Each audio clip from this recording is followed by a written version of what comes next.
Treasury Secretary Scott Bessent is here.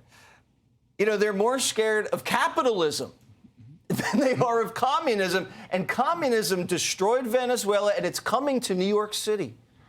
Jesse, it's never worked anywhere before. Give me one example where it's ever worked. It's a thought experiment that always ends in decay, ruin, and the poorest elements of society, they are doing much worse. So it's also a situation in China. They don't call it communism, but it's basically that kind of system. You were just there with the Chinese, sitting across from Xi Jinping at that table. Were you, like, trying to grab a fork and just kind of poke these guys like that a little bit? Jesse, you know, only President Trump could deal with Xi Jinping. He did a fantastic job. He has great respect for him. Clearly, President Xi has great respect for President Trump. And President Trump rolled into Asia, into China's backyard, and did trade deals and peace deals. So we were in Malaysia. The president signed the Cambodia-Thailand peace deal. We did trade deals with Malaysia, Vietnam. Then we moved on to Japan. President and the new prime minister got along fantastic. The Japanese agreed to invest $550 billion into the U.S. Then we went and we had the meeting with the Chinese. And I can tell you that President Trump has gotten us into a very good place with the relationship. And it's based on his strength. The U.S. is back. So one of the things that's gotten us to this position are tariffs. And the Supreme Court is going to hear the tariff case this week. If they kick that out, what happens? Well, I don't think they're going to. I'm actually going to go and sit, hopefully in the front row, and listen, have a ringside seat. And Jesse, this is a matter of national security. If President Trump had not had the IEEPA, which is an emergency tariff authority, back in the spring, he put IEEPA tariffs on China. And last week in in Korea, the Chinese agreed to start working to bring down the precursors for fentanyl. If fentanyl is not a national emergency, what is?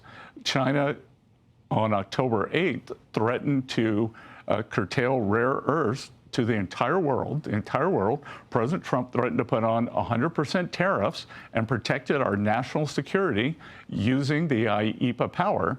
And then finally, these big trade deficits we've had for years in economics, there's something called a tipping point. And we were at the tipping point. Fortunately, President Trump came in. He put on the tariffs. He is rebalancing global trade in favor of the U.S., and he has prevented an economic crisis. So the media is going to say if the Secretary of Treasury shows up, front row seat, to the Supreme Court hearing on tariff, you're intimidating the justices. They're going to say Bessent is intimidating Justice Jackson and Sotomayor, and you shouldn't show up. Well, they can say what they want. I am there to emphasize that this is an economic emergency. National security is economic security. Economic security is national security. As the Treasury Secretary of the United States, I'm in charge of maintaining both. All right, so the stock market's ripping, and it's taken a little while for us to wind down Bidenomics. Prices are starting to stabilize. We're on the cusp of the golden age. You can see the golden age right there. You can almost grab it. For some people, they've already grabbed it, if you look at Bitcoin or their 401k. Where do you see the next year going? I think next year we're going to go back to what we had in President Trump's first term, which was very solid, high, non-inflationary growth. So we're going to see very strong job growth. And Jesse, I think we're going to have what I call parallel prosperity. Main Street can do well, Wall Street can do well. It's been a long time since Main Street's done well, and that's what happened in Trump 1.0. Hourly workers did better than supervisory workers. The bottom 50% of households had a net worth increase that was higher than the top 10%. So we are going to see Main Street surge here, along with Wall Street, which we've already seen. So I think it's going to be a great year next year. I think inflation's going to come down. You know, we're seeing gasoline prices come down. We should see interest rates come down, which will help the housing market. All right, and if things don't work out, you can always give people a little elbow. You have a big reputation.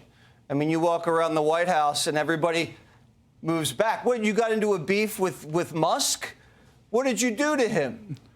What did you do to Elon? Elon and I are both very passionate. I think that what he did with Doge has set a very good trend in terms of cutting government expenses, that we were able to. You didn't grab Elon by the collar, did you? You would never do such a thing. Well, Elon, the Secretary of Treasury. Elon wears T-shirts, so there is no collar. There is no collar. All right. Good to see you, Secretary. Thank you so much. Click here to subscribe to the Fox News YouTube page to catch our hottest interviews and most compelling analysis. You won't get it anywhere else.